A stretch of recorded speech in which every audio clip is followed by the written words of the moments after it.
ஊட்டியிலிருந்து பாத யாத்திரை வந்த சாமிகளுக்கு எங்கள் வீட்டில் அன்னதானம் நடந்துகிட்ருக்குதுங்க. எங்கள் தங்கச்சி சமையல் பண்ணுறாளுங்க, கூட எங்கள் அண்ணி. நான் பாருங்கள், நான் எல்லாத்துக்கும் டீ கொடுத்துட்டு வந்துட்டு நானும் பார்த்துட்ருக்கேனுங்க. எங்கள் தங்கச்சி சமையல் பண்ணிகிட்ருக்குறா. அவருக்கு வெள்ளரவை வந்து கிச்சடிக்கு வறுத்து வச்சுருக்குதுங்க. இது எங்கள் அண்ணன் சம்சாரங்க இவங்க. அப்புறம் பார்த்திங்கன்னா இது எங்கள் அண்ணன் சம்சாரம். இது எங்கள் அக்கா, அது எங்கள் அம்மா.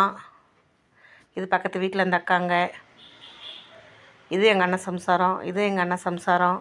சாமிகள்லாம் குளிக்கிறதுக்கு வர்றாங்க ஒவ்வொருத்தரா. இது எங்கள் அண்ணன் பொண்ணுங்க. எல்லாம் குளிக்கிறதுக்கெல்லாம் ஒவ்வொருத்தர் சாமியாக வருங்க நின்றுட்டுருக்குறாங்க, வர்றாங்க. அந்த குட்டி பையனும் கூட பாத யாத்திரை ஊட்டியிலேருந்து நடந்து வந்திருக்கானுங்க. அந்த குட்டி தம்பியுமே வருங்க. இட்லிக்கு மாவு எடுத்துகிட்டு வந்து வச்சாச்சுங்க. இது எங்கள் அண்ணனோட பேரனுங்க. இட்லி ஒரு அடசல் எடுத்தாச்சுங்க. அப்புறம் பார்த்திங்கன்னா வெண்பொங்கலுங்க.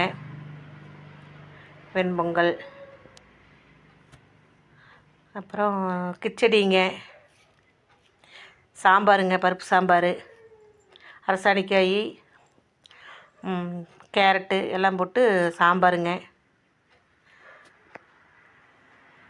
தேங்காய் சட்னிங்க. அந்த பக்கம் எங்கள் சமையல் எப்படி இருக்குதுன்னு சொல்லுங்கள்.